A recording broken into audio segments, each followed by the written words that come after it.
今日我哋開始 Week 1嘅 Hell 旅程，我揀咗 Simon Sinek 嘅 Start with Why。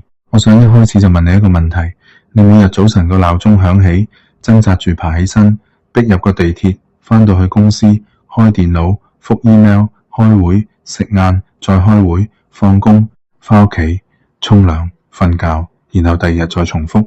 你係咁樣做咗幾多年？5年、10年、20年？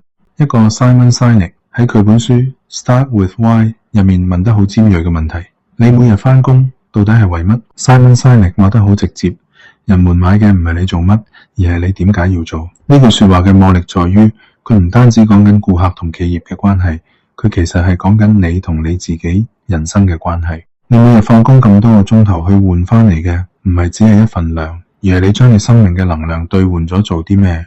如果你都答唔出點解，咁你其實係咪真係活緊你嘅人生，定係你只係活緊老闆想要嘅人生？香港職場有個好特別嘅文化，就係我哋好少問點解，老闆話做就做，上司話改就改。我哋由細到大被教導唔好問咁多，做咗先。呢種文化係咪真係健康，定係其實係一種制度性嘅冷暴力，令你慢慢失去咗對自己人生嘅掌控權。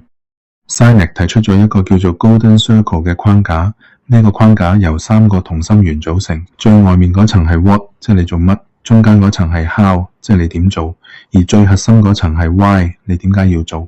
量化嘅步驟。但係有一晚凌晨3點，我對住個 Excel， 突然間有個問題出現喺我腦海。我做晒啲咁複雜嘅嘢，到底係為乜？我唔係問呢個項目嘅目的係乜，我係問我 Lawrence 點解要用我人生嘅時間去做呢啲嘢？我答唔出。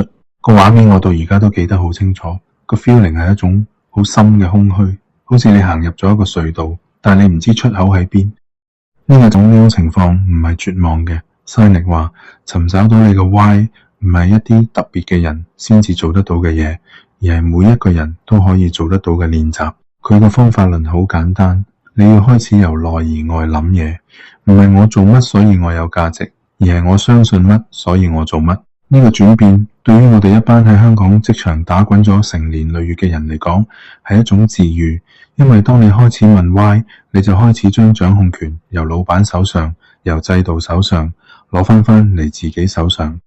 今日我想俾你一個好簡單，但係今晚我想你就帶住呢個問題去瞓。你而家每日返工到底係為咗乜嘢？係為咗供樓，定係為咗活出你相信嘅人生？呢個問題值得你用成晚去諗。我哋明晚繼續。